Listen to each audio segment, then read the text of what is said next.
मालिका टॉक्समध्ये मित्रांनो आपलं मनपूर्वक स्वागत. मन धागा धागा जोडते नवं या मालिकेच्या येणाऱ्या काही भागामध्ये मित्रांनो आपल्याला असं पाहायला मिळणार आहे की आता आनंदीला आता सुधाने सांगितलेलं असते की आता तू बिलकुल तुझ्या घरच्यांशी संबंध ठेवायचा नाही. आता इकडे आनंदीला तर खूपच टेन्शन आलेलं असते. आता इकडे आता मनोज हा जेलमध्ये असतो. आता जेलमध्ये असल्याच्या नंतर आता लीना ही त्याला भेटायला आलेली असते. ते आता मनोज आता लीनाला म्हणत असतो, अगं लीना मला लवकरात लवकर बाहेर काढणं गं, मी खरंच मी सांगत आहे मी काहीच केलेलं नाही आहे आणि माझ्यावर खोटे आरोप लावलेले आहे आणि मी खरंच काही केलेलं नाही आहे असं तो गावगाव आता लीनाला सांगत असतो. तो म्हणतो की मला तू इथून लवकरात लवकर काढ, मला इथे गुन्हेगारासारखं आहे असं वाटत आहे आणि तू लवकरात लवकर मला या जेलमधून बाहेर काढ असं सुद्धा आता लीनाला आता मनोज सांगत असतो. तर आता लीनाला सुद्धा खूपच टेन्शन आलेलं असते आणि लीनाला आता समजतच नाही की आता मनोजला ती कसं बाहेर काढणार म्हणून.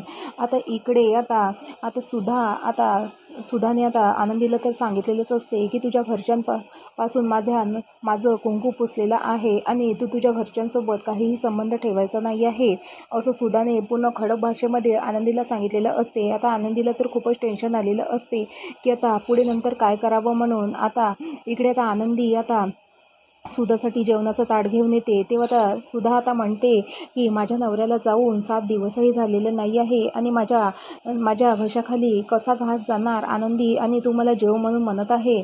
आता मला बिलकुलच जेवायचं नाही आहे. तेव्हा आता आनंदी सुधाला म्हणत असते, आई थोडं तरी जेवून घ्या. तेव्हा आता सुधा आता आनंदीला म्हणते की माझ्या घशाखाली काहीही घास जाणार नाही आणि मी बिलकुलच जेवणार नाही आहे असं सुधाने आता आनंदीला सांगितलेलं असते. आता सुधा आता आनंदीला म्हणते की हे सर्व काही तुझ्या घरच्यांपासूनच झालेलं आहे आणि बिलकुल तू यानंतर जर तुझ्या घरच्यांसोबत संबंध ठेवला तर गाठ माझ्याशी आहे असं सुद्धा आता आनंदीला सांगते.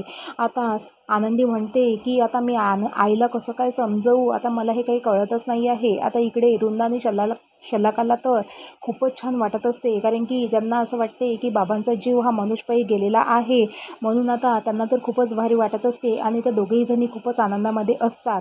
आता इकडे आनंदीला खूपच वाईट वाटत असते आणि तिला आता काय करावं समोर हे तिला काही कळतच नाही.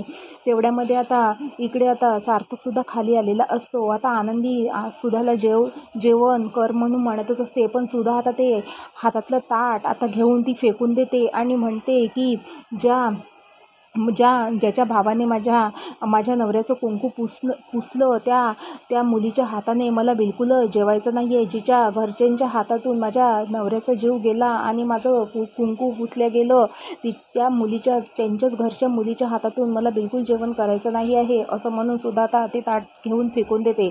आता हे सर्व काही सार्थक आता बघत असतो आणि सार्थकला सुद्धा असं वाटते की आई असं आनंदीसोबत काय करत आहे म्हणून आणि त्यालासुद्धा खूपच वाईट वाटत असते. आता मित्रांनो त्या येणाऱ्या भागामध्ये पुढे नक्की काय काय होणार हे पाहणं तर रंजकच असणार आहे. तर बघत राहा मन धागा धागा जोडते नवा आणि व्हिडिओ आवडला असेल तर लाईक करा. थँक्यू.